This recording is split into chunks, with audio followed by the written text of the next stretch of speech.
Okay, what is the Singapore Budget 2023 that will affect Singapore property market? There are some good news for the flat buyers with higher CPF grant. Also, additional balloting chance for certain group of the first timer. But higher stamp duty for the higher price properties. So here I summarize into 3 key changes. The first change is the additional BTO balloting chance for certain group of the first timer. Before that, a lot of people complain, right? They failed to get a BTO queue numbers even though they have tried to apply for 8 to 9 times. Our government heard that and decided to help these 2 groups of the first timer. So good news to the family with children and also married couple aged 40 and below. So it's quite clear that the government is trying hard to push for fertility rate and to increase population. Some more next year is a year of dragon, right? The second change is that the first timer who are buying for the resale flat will get more CPF grant. This is for the Singapore family only. PR couple cannot enjoy this and the condition is still the same. Your combined income cannot be more than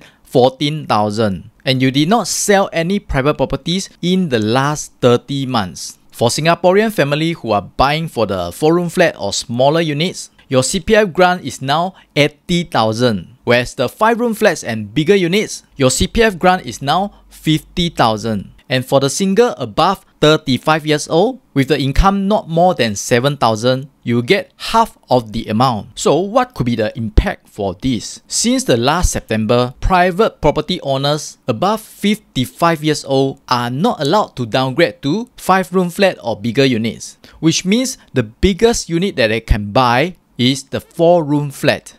So this time with the higher CPF grant for the 4-room flat, I expect there will be a pent-up demand for the 4-room flat in the market. Previously, we have seen the price gap between the 4-room flat and the 5-room flat could be more than 100,000 even though it's in the same block. So I expect their future price gap for the 4-room and 5-room flat is likely to be narrowed down. Also with the higher CPF grant today, this will attract a lot of the first-time buyers coming into the HDB resale market instead of waiting for the BTO. The third change is many private property buyers concerned. If you are buying a house less than 1.5 million, you will not be affected. The buyer stamp duty for the price above 1.5 million will be 5% and the 3 million will be 6%. But don't get panic, I give you some example. Let's say if you buy a condo 2 million, previously you pay 64,600 for the stamp duty.